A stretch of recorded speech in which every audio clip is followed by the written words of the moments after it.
नमस्कार, स्वागत है आपका हेल्थ से जुड़े हमारे खास कार्यक्रम हेल्थ गुरु में। मैं हूं आकांक्षा। किडनी की बीमारी के कारण हर साल लाखों लोगों की जान चली जाती है। दुनिया भर में किडनी से संबंधित बहुत सारी बीमारियां हैं। मौतों का छठा सबसे बड़ा कारण भी किडनी के फेलियर होने के कारण होता है। खान पान में लापरवाही और खराब जीवन शैली के कारण लोगों में किडनी की समस्याएं बढ़ती जा रही है। तो आज हमने सोचा इसी विषय पर हम बात करें। तो चलिए करते हैं अपने कार्यक्रम की शुरुआत हेल्थ गुरु।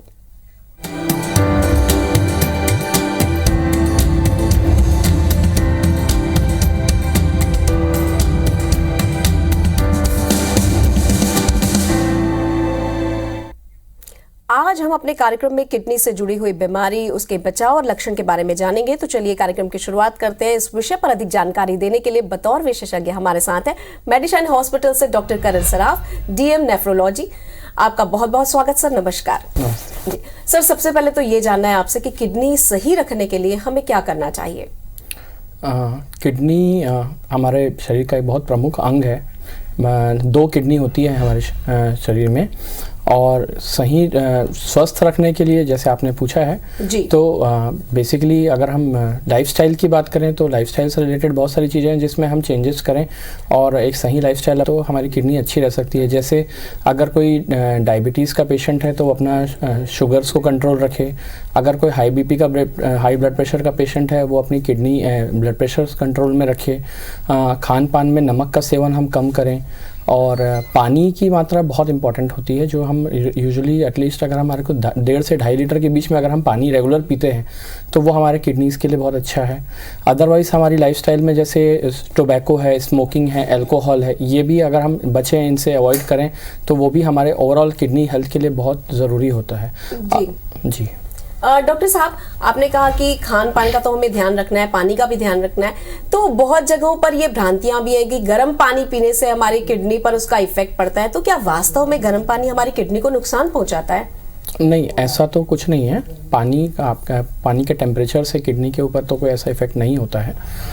टेम्परेचर से रिलेशन नहीं होता है यूजुअली जी। जैसा कि आपने कहा कि 2 किडनी होती है, तो एक किडनी के खराब होने से भी क्या दूसरी किडनी के सहारे भी सरवाइव किया जा सकता है? जी बिल्कुल। यूजुअली अगर किसी पेशेंट में 2 किडनी है और किसी कारणवश अगर उसकी एक किडनी खराब हो रही है या खराब हो चुकी है, यूजुअली जिसमें मुख्यतः कारण होते हैं स्टोन्स, किडनी स्टोन्स का होना, जिसमें एक किडनी पूरी तरह से खराब हो सकती है कभी कभी। ऐसे केसेस में एक किडनी भी अगर पेशेंट को फुली फंक्शनल है तो वो अपनी पूरी लाइफ एक किडनी से वो पूरी नॉर्मल लाइफ जी सकता है वो अपनी। जी डॉक्टर साहब, क्रोनिक किडनी के जो लक्षण होते हैं वो क्या होते हैं? क्या किसको बोलते हैं हम chronic kidney? Chronic kidney disease हम यूजुअली ऐसे ये एंटिटी तब हम यूज़ करते हैं किसी पेशेंट के लिए जब उसकी किडनी की फंक्शनिंग पिछले 3 महीने से अफेक्टेड है, 3 महीने या उससे ज़्यादा से अफेक्टेड है, जिसमें उसकी किडनी कम काम कर रही है, जिसके उसके जो किडनी के पूरे फंक्शंस 3 महीने से अफेक्टेड हैं और कम काम कर रहे हैं, तब हम उसको बोलते हैं क्रोनिक किडनी डिजीज़। यूजुअली इसको भी हम 5 स्टेजेस में ही डिवाइड करते हैं, स्टेज 1, 2, 3 एंड 4 एंड 5। जो स्टार्टिंग में जो हम ट्रीटमेंट अगर हम डायग्नोस कर लें तो हम बहुत अच्छे से हम बहुत अच्छे से इन CKD के पेशेंट्स को हम बहुत अच्छे से मैनेज कर सकते हैं अर्ली स्टेजेस में अगर हम डायग्नोस कर लें। बट अगर हम पेशेंट हमारे पास एंड स्टेज में आता है जिसमें स्टेज 5 जिसको बोलते हैं, उस केसेस में यूजुअली या तो पेशेंट्स को ऐसे मतलब या तो डायलिसिस की जरूरत पड़ती है या फिर किडनी ट्रांसप्लांट की जरूरत पड़ती है। जी डॉक्टर साहब, जब भी कोई बीमारी होती है ना तो वो कुछ ना कुछ लक्षण दिखाती है। तो जब किडनी खराब हो रही है या उसमें डैमेज हो रहा है तो ऐसे कौन कौन से लक्षण हमारे शरीर में नजर आएंगे जिससे हमें समझ जाना चाहिए कि अब किडनी पर इसका इफेक्ट हो रहा है? किडनी के बीमारियों के कुछ मुख्य लक्षण होते हैं जिनको देख के हम जिनके बारे में अगर हमको नॉलेज हो तो हम बहुत अच्छे से समझ सकते हैं कि ये किडनी की बीमारी है। जैसे कि सबसे मुख्यतः तो इसका लक्षण होता है सूजन आना, जिसमें आंखों के आसपास सूजन आ सकती है और पैरों में सूजन आ सकती है। अगर इसके बाद हम देखें पेशाब में कमी आना, पेशाब में लालपन आना, पेशाब में झाग आना, भूख कम लगना, चलने फिरने में सांस भर जाना, उल्टी जैसा लगना या उल्टी होना, ये मुख्य लक्षण होते हैं। जी डॉक्टर करण, अब ना एक सवाल मन में ये उठा है कि जब हमको कुछ लक्षण नजर आ गए तो कई बार ऐसा होता है कि घर पर भी कुछ ना कुछ हम शुरुआत कर देते हैं, प्रारंभिक उपचार जिसे हम कहते हैं। तो प्रारंभिक रूप से कैसे हम जांच करें कि हमारी किडनी जो है वो इफेक्ट हो रही है? अगर कभी भी आप ऐसे पेशेंट्स को, ऐसे जिसको लक्षण आ रहे हैं, उनको नज़दीकी अपने डॉक्टर से ज़रूर पहली बात तो कंसल्ट करना चाहिए, अपने नज़दीकी नेफ्रोलॉजिस्ट से। वो यूजुअली इसमें हम पूरा सीरीज़ ऑफ टेस्ट होते हैं। अगर इसमें ऐसे पेशेंट्स होते हैं तो जिसमें हम ब्लड में सीरम क्रिएटिन कर सकते हैं, यूरिन रूटीन एंड माइक्रोस्कोपी होती है, सोनोग्राफी करके हम चेक कर सकते हैं।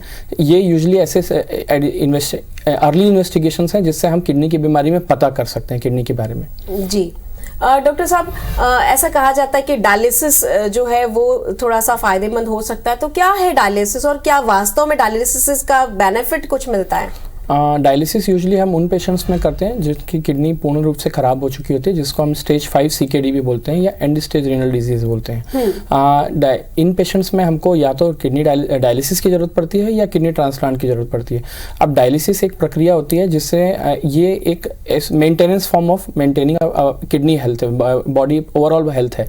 क्योंकि अगर किडनी आपकी काम नहीं कर रही है तो जो dialysis is just a substitute, वो उसके बदले जो मशीन के पद्धति के द्वारा हम खून की सफाई करते हैं, जो हमारे किडनी का काम होता है। खून और जो एडिशनल हमारे बॉडी में फ्लूइड होते हैं वो भी डायलिसिस के थ्रू ही बाहर आते हैं।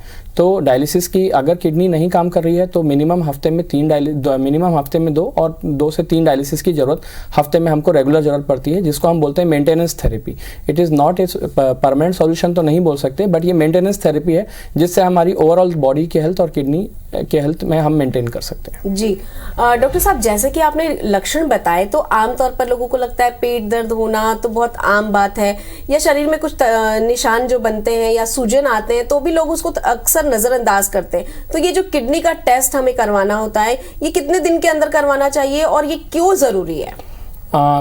कितने दिन के लिए, अगर आप जैसे सवाल किया है, तो यूजुअली अगर हम हाई रिस्क ग्रुप्स देखें, जिसमें हाई रिस्क ग्रुप्स होते हैं जो यूजुअली जो डायबिटिक्स होते हैं, हाइपरटेंसिव पेशेंट्स होते हैं, एज अगर उनकी 40 से ज़्यादा है, तो इन पेशेंट्स को एटलीस्ट साल में एक बार तो अपने किडनी फंक्शंस चेक कर लेना चाहिए। जो पहले के कोई जिनके किडनी स्टोन्स की जिनकी हिस्ट्री है, जिनकी फैमिली हिस्ट्री है, जिनकी खुद की भी किसी को प्रीवियसली किडनी स्टोन हुआ है, वो अपने किडनी फंक्शंस चेक कर सकते हैं। जिनको खुद कभी किडनी कोई प्रॉब्लम पहले रही हो बट वो उससे रिकवर कर गए हो, वो भी अपने आप को रेगुलर बीच बीच में उनके किडनी फंक्शंस चेक करते रहना चाहिए। जी अच्छा, कैसे पता चलेगा डॉक्टर साहब की किडनी स्वस्थ है या नहीं? जैसा कि आपने कहा कि रेगुलर फंक्शनिंग का चेकअप कराएं, क्योंकि आमतौर पर जब तक लोग बीमार नहीं पड़ते वो डॉक्टर के पास जाते नहीं है। तो ये जो रूटीन चेकअप को अपने लाइफ में शामिल करना है, तो ये किस तरह से लोग कर सकते हैं? रूटीन चेकअप में जैसे सिम्टम्स के बारे में जैसे बताया, तो सिम्टम्स अगर हमको नॉलेज में है तो हम डेफिनेटली उससे तो अलर्ट रहेंगे ही। और अदरवाइज जैसे सीरम क्रिएटिनिन टेस्ट है, यूरिन माइक्रोस्कोपी टेस्ट है, ये 2 टेस्ट बहुत हेल्पफुल होते हैं। कभी भी साल में अगर हम एक बार भी कर लेते हैं तो भी उससे हमको क्लियर हो जाता है कि हमारी किडनीज कैसी हैं। जी डॉक्टर करण, अक्सर लोग ये कहते हैं कि लहसुन खाने से ना जो हार्ट की बीमारी है वो कम होती है, लेकिन हमने ये भी सुना है कि लहसुन खाने से किडनी पर भी इसका असर पड़ता है। तो क्या असर पड़ता है?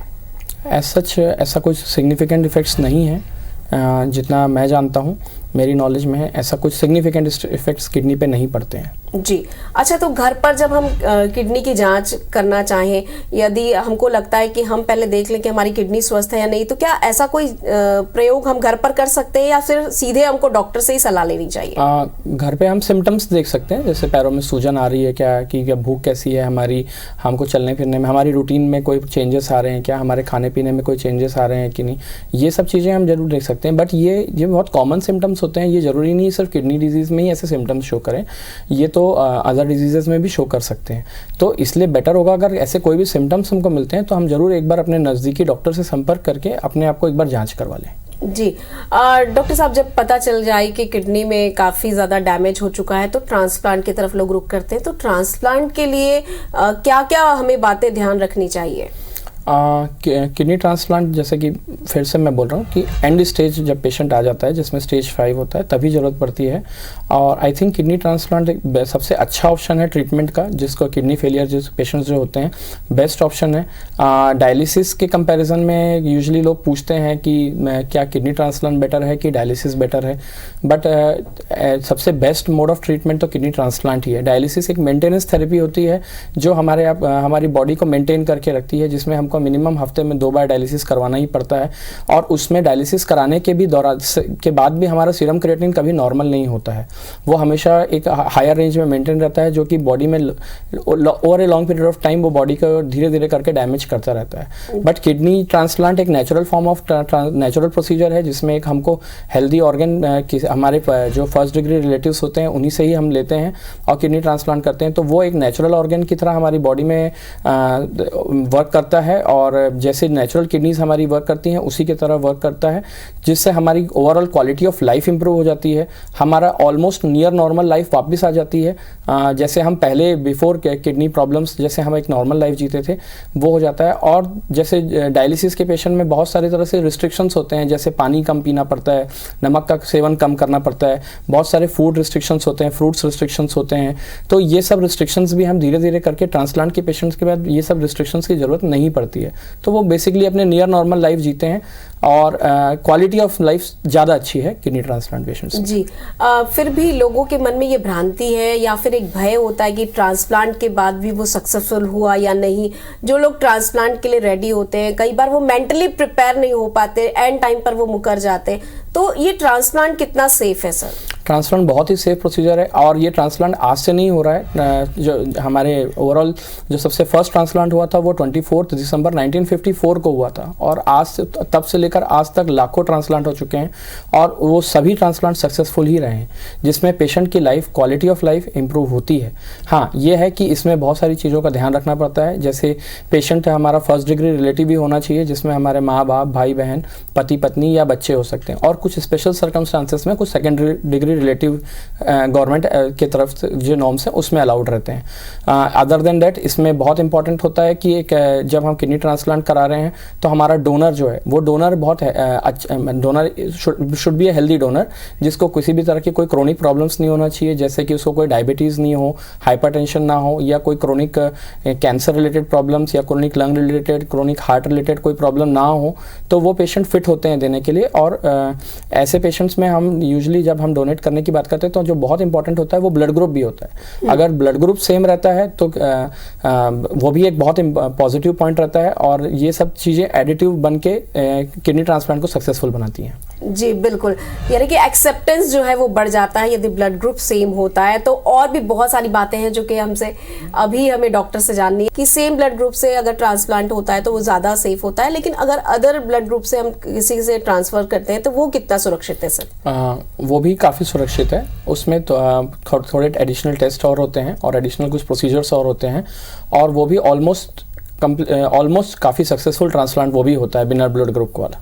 जी सर, पुरुषों में जो किडनी ट्रांसप्लांट होता है वहाँ तक तो समझ में आता है कि उसके बाद तो भारी काम नहीं करना है, लेकिन महिलाओं के साथ तो बहुत सारी चीज़ें होती हैं। अगर मान लीजिए गर्भावस्था में जाने से पहले किडनी में कोई प्रॉब्लम आ गई है तो क्या फिर आगे गर्भ ठहरने में कोई समस्या होती है? अगर पेशेंट फीमेल है और पहले उनको प्रेगनेंसी नहीं हुई है और उन किडनी ट्रांसप्लांट के लिए गई हैं तो वो किडनी ट्रांसप्लांट कराने के बाद जैसे जैसे धीरे धीरे उनकी किडनीज नॉर्मल फंक्शनिंग में लौटती हैं वापस, और एक समय निकल जाता है करीब 1 साल या उससे करीब 2 साल तक का समय, अगर हम सब अच्छा चलता रहता है जिसमें पूरा उनका किडनी फंक्शंस नॉर्मल रहते हैं और वो अपनी रूटीन में लाइफ में वापस आ जाती हैं, तो वो डेफिनेटली एक समय के बाद अपनी प्रेगनेंसी प्लान कर सकती हैं। जी डॉक्टर साहब, ट्रांसप्लांट की यदि हम बात करते हैं तो ट्रांसप्लांट के बाद हमें किन किन बातों का विशेष ख्याल रखना चाहिए?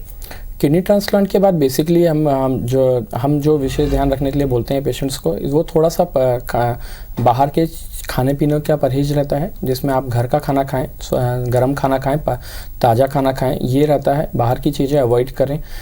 दूसरा, बाहर के जो एनवायरनमेंट है कहीं अगर कैसे बहुत ज़्यादा धूल मिट्टी ऐसी जगह पर ऐसे कम जगह जाएं, और अपने आप को हमेशा मास्क लगा के रखें जहाँ पर बाहर जो यूजुअली जाना पड़े, तो वो स्टार्टिंग में ज़्यादा ज़रूरत पड़ता है, धीरे धीरे करके वो भी हम लिमिट कर सकते हैं। तो ये बेसिक कुछ परहेज हैं जो ध्यान रखना पड़ता है, और जो इसके अलावा होता है कुछ दवाइयाँ जो चलती हैं उसको नियमित रूप से लेना रहता है।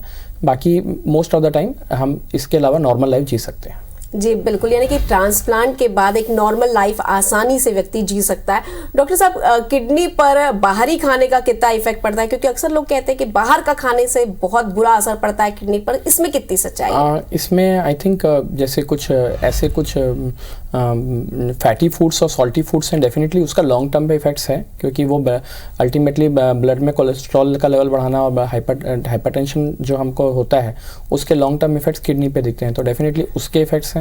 कुछ ऐसे चीज़ें होती हैं जो अदर जो चीज़ें होती हैं जो हम यूजली देखने को मिलता है, तो ऐसी चीज़ें भी होती हैं जो नुकसान कर सकती हैं, बट ऐसा बहुत कम होता है कि पेशेंट कोई डायरेक्टली कोई ऐसी चीज़ ले ले और तुरंत नुकसान करे, कुछ ऐसे कम ही देखने को मिलता है ऐसी चीज़। जी, और मतलब बाहर का खाना उतना असुरक्षित नहीं है जितना हमें लगता है, लेकिन सर बहुत सारे लोगों की आदत होती है ना, बात बात पे वो दवाइयाँ खाते हैं, तो कई बार बहुत ज़्यादा दवाई खाने का असर भी हमारी किडनी पर पड़ता है, तो क्या वास्तव में ये हानिकारक है हमारे लिए? बहुत ज़्यादा दवाइयों में ऐसी दवाइयाँ जो किडनी को नुकसान करती हैं, जैसे कि पेन किलर्स, वो तो डेफिनेटली अगर कोई बहुत अनरेगुलेटेड वे में खा रहा है, डॉक्टर्स की सलाह के बिना खा रहा है और अपने हिसाब से ले रहा है, ओवर द काउंटर जाके ले रहा है, तो और ये इसका डेफिनेटली काफ़ी इफेक्ट है किडनी पे। और अदर देन डैट कुछ ऐसी एंटीबायोटिक्स हैं और भी कुछ चीज़ें हैं जो किडनी को नुकसान कर सकती हैं। तो बेसिकली अगर हम यही बोलें कि अगर डॉक्टर की सलाह हो तो आप लीजिए, अपने तरफ से ऐसी कोई भी दवाई ना लें जो किडनी को नुकसान करे। जी सर, हमने ये भी सुना है कि जो डायबिटिक पेशेंट होते हैं उनकी किडनी पर बहुत ज़्यादा इफेक्ट होता है, कुछ भी वो खाते हैं तो किडनी पर सबसे पहले असर होता है, क्या वास्तव में ऐसा होता है? जी डेफिनेटली, हमारा इंडिया तो डायबिटीज़ का कैपिटल है वर्ल्ड में, ये तो हम सब जानते हैं। और जो डायबिटिक किडनी डिजीज़ है वो इंडिया में नंबर 1 कॉज है, जिसमें मैक्सिमम लोगों की आज इंडिया में जो किडनी ख़राब हो रही है वो डायबिटीज़ की वजह से ही ख़राब हो रही है। तो डायबिटीज़ में खान पान का इंपॉर्टेंस है डेफिनेटली। अगर हम अपने शुगर को कंट्रोल रखते हैं over a long period of time तो हमारा किडनीज हमेशा सुरक्षित रहेंगी।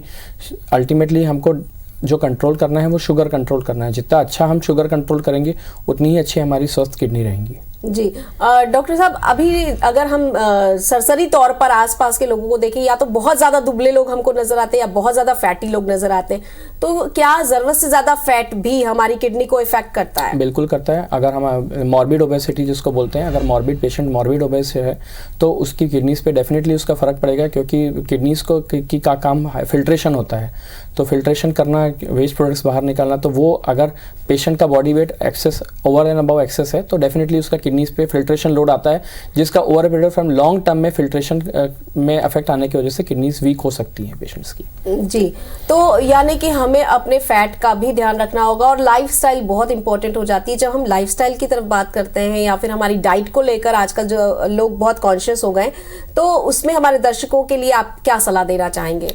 लाइफस्टाइल में मैं यही बोलूँगा कि टोबैको, स्मोकिंग, अल्कोहल से बचें, पानी ज़्यादा पिएं, नमक का सेवन कम करें, ऊपरी नमक जो होता है वो तो और कम, बिल्कुल ना के बराबर ही रखें, बीपी अपना मेंटेन रखें, ब्लड प्रेशर मेंटेन रखें, डायबिटीज़ कंट्रोल में रखें, थोड़ा एक्सरसाइज भी हमारी बॉडी रेगुलर लाइफस्टाइल में आए तो अच्छा है, और स्ट्रेस मैनेजमेंट में भी हम अपना ध्यान दें। जो बहुत स्ट्रेसफुल हम होते जा रहे हैं आजकल अपने काम को लेके, उसमें भी अगर हम मैनेज करें तो हमारे ओवरऑल किडनी हेल्थ पे भी उसका इफेक्ट है। जी डॉक्टर साहब, जैसे कि आपने बताया कि हमारी बॉडी में 2 किडनियां हैं, तो किडनी से रिलेटेड और कौन-कौन सी समस्याएं होती हैं जिसका सामना लोगों को करना पड़ता है, और क्या वो वास्तव में दूसरे और तरह के लक्षण भी दिखाती हैं? किडनी से रिलेटेड और जो समस्याएं जैसे आप पूछ रहे हैं, तो किडनी दूसरे ऑर्गन्स की बीमारी की वजह से भी अफेक्ट हो सकती है, जैसे कि किसी हार्ट की प्रॉब्लम्स से भी किडनीज में अफेक्ट आ सकता है, लिवर के प्रॉब्लम्स में भी आ सकता है। तो यूजुअली ये फिर वो सिम्टम्स किडनी से, लिवर और हार्ट से रिलेटेड भी हो सकते हैं, बट जिसका लॉन्ग टर्म में किडनीज पे भी इफेक्ट आता है। अदर देन डैट जो सिम्टम्स मैं बताया हूँ वो यूजुअली वो सिम्टम्स कोई किडनी की कोई दूसरी बीमारी भी होती है, उसमें भी यूजुअली सिम्टम्स ऐसे ही प्रेजेंटेशन होते हैं। जी डॉक्टर साहब, कई बार किडनी में स्टोन की समस्या भी सुनने को मिलती है कि किडनी में स्टोन हो गया, तो ये तो हम मान के चलते हैं कि पानी की कमी की वजह से होता है। क्या किसी और कारण से भी ये किडनी पर इफेक्ट डालता है, और किडनी में अगर स्टोन हो रहा है तो क्या ये वास्तव में किडनी को डैमेज करेगा? किडनी में स्टोन है और किडनी में उसका अनट्रीटेड वे में जा रहा है पेशेंट, अगर पेशेंट उस चीज़ में ट्रीटमेंट नहीं ले रहा है तो लॉन्ग टर्म में किडनी स्टोन्स किडनी को डैमेज करते हैं, और ये definitely one of the major causes of kidney damage in India and across the world है। तो डेफिनेटली किडनी स्टोन्स अगर किसी पेशेंट को होता है तो उसका ट्रीटमेंट लेना बहुत ज़रूरी है, क्योंकि हम उस किडनी ट्रीटमेंट लेंगे तो ही हमारी किडनी बच पाएंगी। जी डॉक्टर साहब, कई बार ऐसा होता है ना कि जैसे पता चल जाता है कि किडनी खराब हो गई है, सबसे पहले तो पेशेंट टूटता है, उससे ज्यादा उसके घर वाले टूट जाते हैं। अब ये जो मेंटल हेल्थ है वो बहुत इंपॉर्टेंट हो जाता है, क्योंकि किडनी ट्रांसप्लांट के लिए व्यक्ति तो सबसे पहले तो तैयार नहीं होता, फिर लोगों को ढूंढना वो एक कठिन काम होता है, और उससे भी ज्यादा कठिन होता है खुद को तैयार करना, क्योंकि उनको ये लगता है कि अब तो हमारी सारी दुनिया खत्म। तो ये जो मेंटल हेल्थ है वो कितना इंपॉर्टेंट होता है इस किडनी ट्रांसप्लांट में? डेफिनेटली मेंटल हेल्थ बहुत इंपॉर्टेंट होता है। पेशेंट को काउंसलिंग की बहुत ज़्यादा ज़रूरत होती है, जिसमें वो डॉक्टर की काउंसलिंग की भी बहुत इंपॉर्टेंस रहती है, और ओवरऑल फैमिली मेम्बर्स की काउंसलिंग की बहुत इंपॉर्टेंट रहती है। एक पॉजिटिव सपोर्ट अगर पेशेंट को मिलता है तो डेफिनेटली वो अपना माइंड मेकअप कर सकता है किडनी ट्रांसप्लांट के लिए। और मैं डेफिनेटली आपको एक बात बताना चाहूँगा, जहाँ तक ये मेंटल इश्यूज़ तो हम ऐसे मैनेज कर सकते हैं, बट यूजली फाइनेंशियल इश्यूज़ भी होते हैं पेशेंट्स को, जिसमें कॉस्ट के लिए पेशेंट्स हमेशा परेशान रहते हैं। बट अगर आप देखेंगे तो kidney transplant is more cost effective than kidney transplant than dialysis, because dialysis अगर एक लाइफ लॉन्ग थेरेपी आप लेते हैं तो लाइफ लॉन्ग थेरेपी में जो डायलिसिस का कॉस्ट आपको पड़ता है उससे बहुत कम खर्चे में किडनी ट्रांसप्लांट हो जाता है, जो कि वन टाइम आपको लगता है। तो वो भी एक बहुत अच्छी चीज़ है कि जिसमें हम पेशेंट्स को डायलिसिस से ना किडनी ट्रांसप्लांट के लिए ज़्यादा इंकरेज करें, और मेंटल सपोर्ट डेफिनेटली फैमिली का भी मिलना चाहिए और डॉक्टर्स का भी मिलना चाहिए उसको। जी, इतनी महत्वपूर्ण जानकारी देने के लिए और ये बताने के लिए कि ट्रांसप्लांट बहुत सेफ है, इसके लिए आपका बहुत बहुत शुक्रिया। दर्शकों, हम आशा करते हैं कि यदि किडनी से रिलेटेड किसी समस्या से आप जूझ रहे हैं या आपका कोई परिचित जूझ रहा है तो आप उन तक ये जानकारी जरूर पहुंचाएंगे। किसी और विषय के साथ होगी आपसे मुलाकात, तब तक कीजिए थोड़ी सी प्रतीक्षा, थोड़ा सा इंतजार। नमस्कार।